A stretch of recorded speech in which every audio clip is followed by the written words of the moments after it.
This is the warning. It is week 2 of the Trump presidency, and there is a lot going on. Everywhere in Washington, change is afoot. Desecrations are happening. Bill Owens of 60 Minutes of CBS News is a tough man in a feeble time. Bill Owens is doing something exceptional. Bill Owens is a journalist, and he will not get on his knees. He will not bow, and he will not scrape. Bill Owens seems to understand something. He works at an institution where Edward R. Murrow worked. He works at an institution when the world faced its most dire moments that told the story of what lay over the edge of the abyss.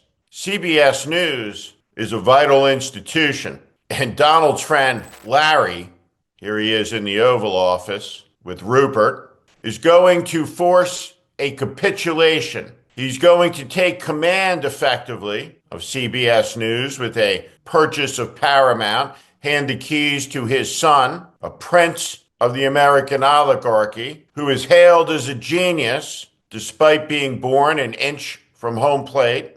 He's in the movie business, of course. And this man will soon, with his son, control the network that Bill Owens is defending.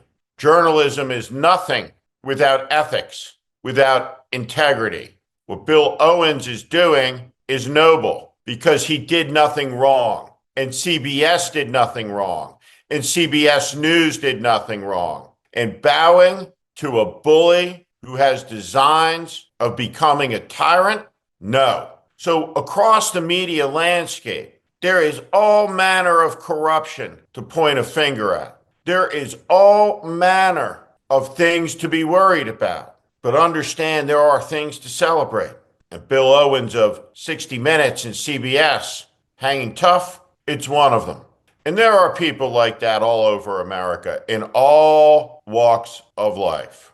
People like that have always faced off against people like this. Let me show you a sick moment that happened yesterday in America. A desecration. But there is a presence at the desecration, a disapproving one. Let's watch Donald Trump swear in Pam Bondi alongside Clarence Thomas and his insurrectionist wife. I just want to congratulate you. Very special person.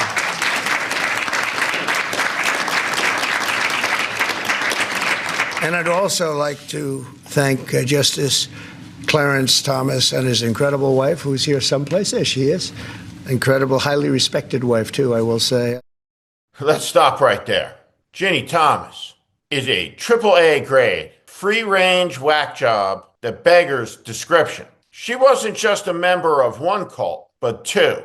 She is an insurrectionist. She has, just by stepping across the line into the Oval Office, by breathing there, has desecrated it, just like Trump and just like her husband, the most corrupt Supreme Court justice in American history. He is the single biggest mistake historically of the 41st presidency of the United States, George Herbert Walker Bush, an honorable man who appointed a dishonorable justice, a grifter, a con man. Clarence Thomas has long posed as somebody who seeks the comfort of the American people in his travels about the country in a coach motorhome where he delights sleeping in the parking lots of Walmarts, nestled in the goodness of the people. The truth is, Clarence Thomas flies around the world, the puppet and the whore of his billionaire masters.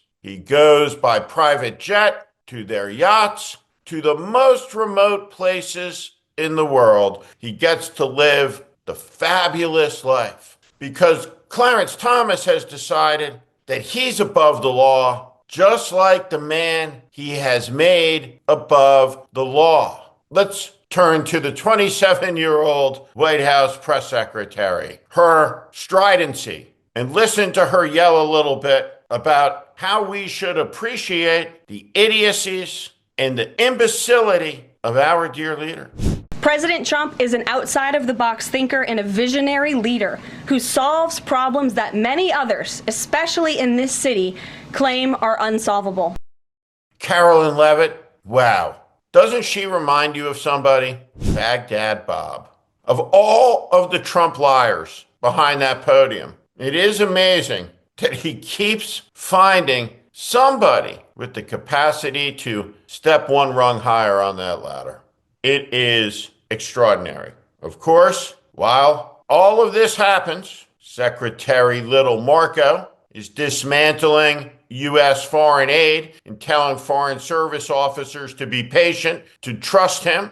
And over at the Pentagon, if you have any connection to any context or concept of emotional intelligence, reading this room shouldn't be very difficult. Let's look at Pete rock back and forth in the chair. Doesn't really seem to be in command when you watch it with audio off. What's he doing there? Well, let's listen. We've supplied munitions that were previously not supplied that are useful in eradicating radical enemies, and we are committed to continue to do so. Every person in that room in absolute agreement that holy shit, this buffoon is the Secretary of Defense. This guy, who no doubt will be scraping off to Laura Ingraham like we want all of our defense secretaries to do by the 9 p.m. hour. This is an outside-the-box thinker who understands, Laura, the definition of insanity, which is trying to do the same thing and hoping for a different result. Here's the deal. In order to stop Carolyn Levitt's insanity, in order to stop Pam Bondi's abuses of the law, in order to stop what's coming, somebody has to beat these people in an election. It's as simple as that. And so we are at the beginning, not the beginning of the end, not the end of the beginning. We are at the beginning. After 10 years, Donald Trump did it. He's king of the mountain. And this time, he's got a plan. And that plan is dependent on one man, this man, Elon Musk. And Elon Musk is becoming more unpopular by the day. This South African by birth, who is granted the privileges of American citizenship, has no goddamn right, no matter how much money he has, to burn down the Constitution of the United States. Because in our country, no matter how f***ed up these people are, it is the Congress that makes decisions on how we spend money, who gets it and who doesn't. And every 2 years, we have elections. The truth of that matter is, mostly those members of Congress pick their voters as opposed to the other way around. But there is still enough agency combined with enough opportunity for there to be changes in the majorities in the Congress until one side quit fighting and the other gave it all away to Trump, who gave it all away to Elon Musk, so he could be the star of his own reality show and share with the world the nonsense that comes through his head. Does anybody else find this strange? Because I'm going to leave it here today as a warning. And Tommy Tuberville, a great coach. You know, his quarterback was named Mahomes. He was a great college coach. And I said, how good was he? He said, you don't want to know how good. He made me into a great coach.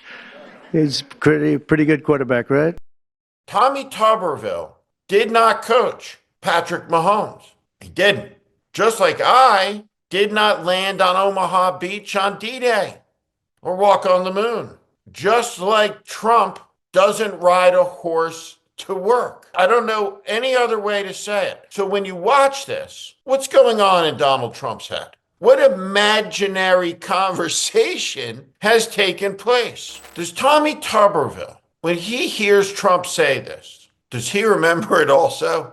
If we had journalism in America, someone would be able to figure it out. But since we don't, or in Washington we have Politico, I'll take a guess. They're in on the imagination together. And let me tell you something. Whether it's the war in Canada, the war in Panama, the war against Denmark for Greenland, or the great Trump village in the Gaza Strip, his imagination is going to cause a lot of damage by the time the nightmare gets to its end. This is The Warning.